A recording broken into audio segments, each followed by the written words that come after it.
warahmatullahi wabarakatuh. Kembali lagi dengan saya Nur Fadila. Saya mahasiswi Pendidikan Geografi Fakultas FKIP angkatan 018. Jadi teman-teman, pada kesempatan kali ini aku bakal berbagi informasi pengetahuan baru nih buat teman-teman. Pada kesempatan kali ini aku bakal ngejelasin karakteristik dari salah satu benua di Asia. Nah, sebelum lebih lanjut, kita harus tahu dulu nih kira-kira apa sih pengertian benua Asia itu sendiri. Check it out. Jadi teman-teman, benua Asia adalah benua terbesar di bumi, di mana benua ini berbatasan langsung dengan pegunungan Ural dan pegunungan Kaukasus, serta Samudra Pasifik, Samudra Arktika, dan Samudra. Benua ini mencakup luas sekitar 6,7% dari total luas permukaan bumi dan 30% dari luas daratannya. Kemudian nih teman-teman, kawasan benua Asia ini terbagi menjadi 6. Kawasan pertama ada Asia Tenggara, Asia Selatan, Asia Timur, Asia Barat, Asia Utara, dan Asia Tengah. Jadi ada 6 ya teman-teman. Tapi nih teman-teman, pada kesempatan kali ini aku bakal ngejelasin karakteristik dari salah satu benua aja nih. Jadi benuanya yaitu benua Asia Timur. Nah, kira-kira sebelum lebih lanjut nih ya, aku mau nanya dulu nih ke teman-teman, kira-kira apa sih yang terlintas dalam pikiran teman-teman kalau mendengar kata Asia Timur? Kira-kira apa ya? Tapi, aku curiga nih ya, teman-teman pasti mikirnya seperti ini. Pasti yang ada di pikiran teman-teman itu nggak salah lagi deh pokoknya. Termasuk salah satunya itu ada Pulau Jeju, Pegunungan Fuji, Seoul Tower, atau bahkan boyband dan drakor yang sedang mendunia. Pasti itu udah jelas deh ada di pikiran teman-teman. Dan aku yakin itu nggak bakal meleset. Teman, benua Asia itu terbagi menjadi 6 kawasan. Kawasan pertama Asia Tenggara, Asia Utara, Asia Selatan, Asia Barat, Asia Tengah, dan Asia Timur. Jadi ada 6 ya teman-teman. Tapi pada kesempatan kali ini aku bakal ngejelasin ke teman-teman salah satu karakteristik dari benua Asia itu sendiri. Tapi aku bakal ngejelasin satu aja ya. Nah, oke, jadi aku bakal ngejelasin tentang Asia Timur. Nah, kira-kira sebelum lebih lanjut nih ya, apa sih yang terpikir dalam benak teman-teman kalau mendengar kata Asia Timur? Apa Pegunungan Fuji, Pulau Jeju, atau Seoul Tower, atau bahkan dari seni hiburan yaitu drakor dan boyband Korea? Itu udah pasti nih, pasti ada di pikiran teman-teman. Ya, itu semua emang benar ada di Asia Timur. Mulai dari Pegunungan Fuji yang merupakan pegunungan tertinggi yang berada di Jepang, yang letaknya berada di sebelah utara Tokyo, dan Pulau Jeju yang berada di Korea Selatan dan merupakan pulau terbesar. Di mana nih?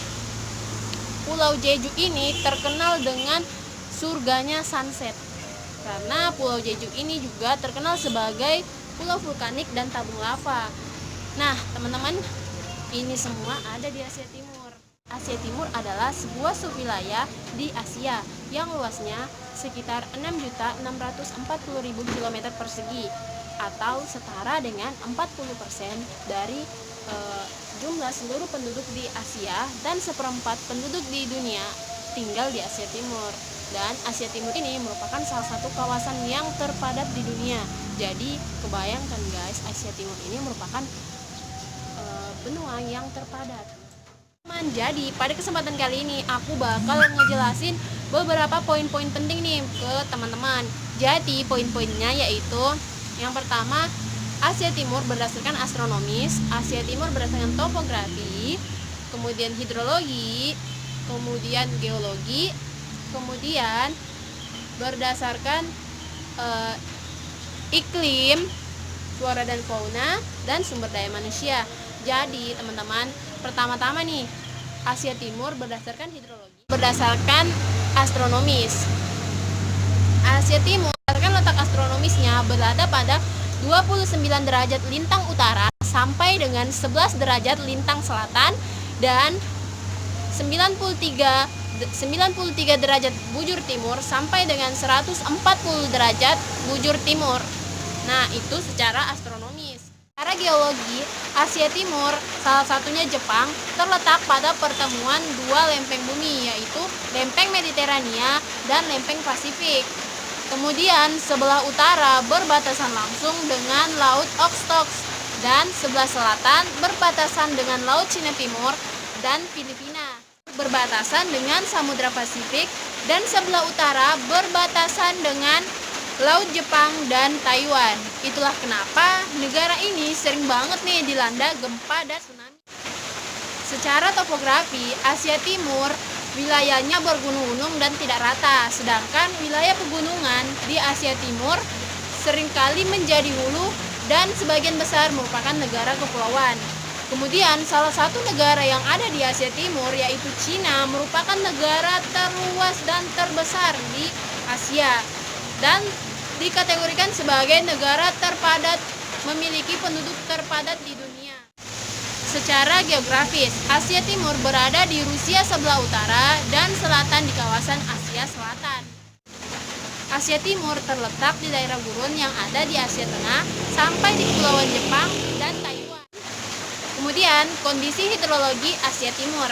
Nah, kondisi hidrologi Asia Timur, pertama ada Sungai Yangtze atau Xiangjiang yang terletak di Cina dan merupakan salah satu sungai yang sangat berpengaruh bagi kelangsungan hidup masyarakat di Cina. Kemudian ada lembah Sungai Han di Korea. Kemudian ada Sungai Ton di Jepang. Ketiga-tiga sungai ini mempunyai peran penting sistem pengairan yang ada di Cina, di Jepang, dan di Korea. Itu semua terdapat di Asia Timur.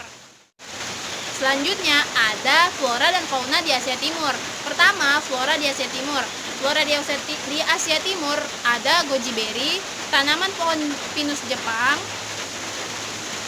bunga teratai, dan desa flower. Jadi 4 tadi contoh flora di Asia Timur. Kemudian ada faunanya. Fauna di Asia Timur yang pertama ada beruang kutub, ada bison air, ada tikus air, ada lumba-lumba hidung merah muda.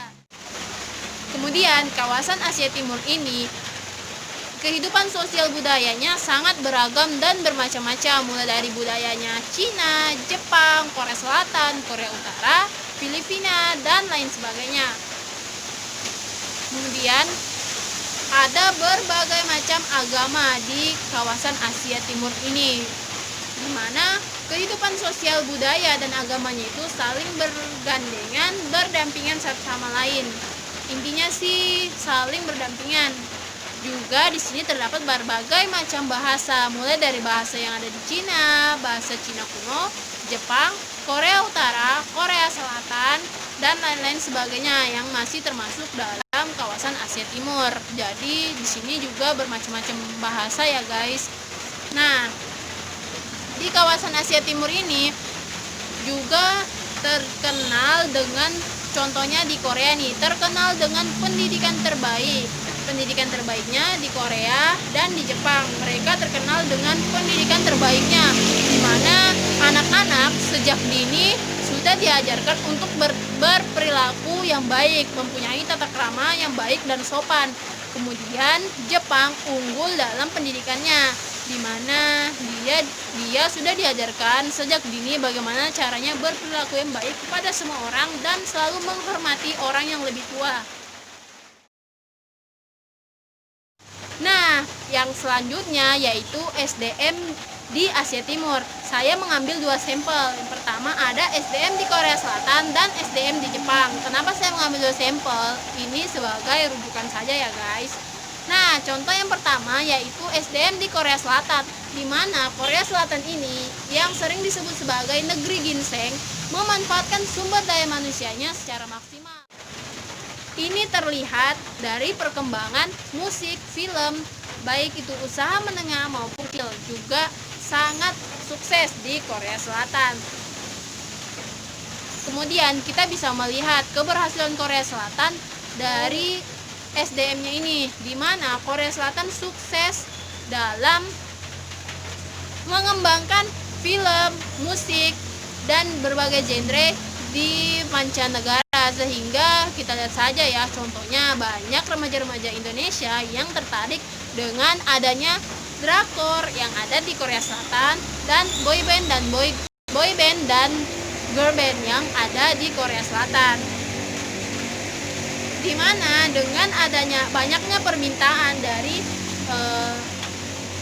boyband ini dan girl band yang ada di Korea, contohnya BTS, EXO, Blackpink, Twice, dan lain sebagainya, itu semua menarik perhatian para remaja.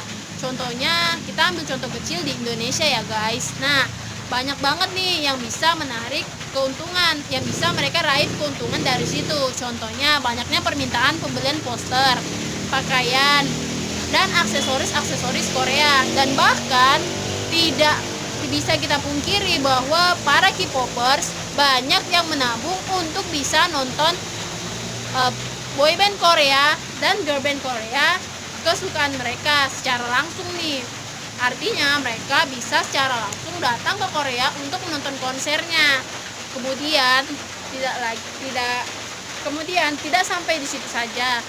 Masih ada lagi yang bisa menambah keuntungan di Korea itu, yaitu adanya drakor yang mereka buat. Nah, drakor mereka ini mereka ciptakan sedemikian rupa dan sekreatif mungkin sehingga bisa menarik perhatian para penonton, dimana akhirnya mereka jadinya banyak nih yang suka nonton film Korea. Kemudian banyak yang menanti-nantikan film Korea itu sendiri. Akhirnya mereka banyak download film Korea, mungkin membeli album-albumnya dan lain sebagainya. Itu sudah sangat menguntungkan bagi negara ginseng ini. Tidak salah-salah nih guys, di Korea Selatan belum lagi dari segi kulinernya, contohnya samyang, kimchi, dan lain-lain sebagainya. Itu juga menarik permintaan.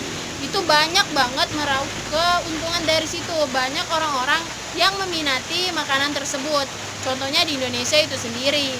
Kemudian Korea Selatan juga unggul dalam ekspor impornya, yang juga dimana itu digunakan dalam kebutuhan sehari-hari, yaitu sebagai bahan pembuatan baju. Kemudian ada yang kedua yaitu negara Jepang. Nah, Jepang atau yang sering dijuluki sebagai negara Sakura memiliki keberhasilan dalam SDM-nya, di mana salah satunya juga sukses dalam bidang politik, sastra, seni, dan lain sebagainya. Kemudian Jepang ini juga terkenal dengan sangat unggulnya dalam bidang pendidikan, di mana kita lihat para lulusan Jepang mampu bersaing di kancah internasional. Belum lagi keberhasilan Jepang dalam memproduksi banyak robot pintar. Nah, robot pintar ini dapat membantu kita menyelesaikan keperluan kita sehari-hari. Mulai dari hal yang terkecil sampai yang terbesar, semua bisa dibantu oleh robot pintar. Dan tidak tanggung-tanggung ya, kepintarannya itu setara dengan kepintaran manusia. Jadi teman-teman, Jepang itu pintar banget kan? Dia berprestasi dalam pendidikan dan teknologi maupun otomotif.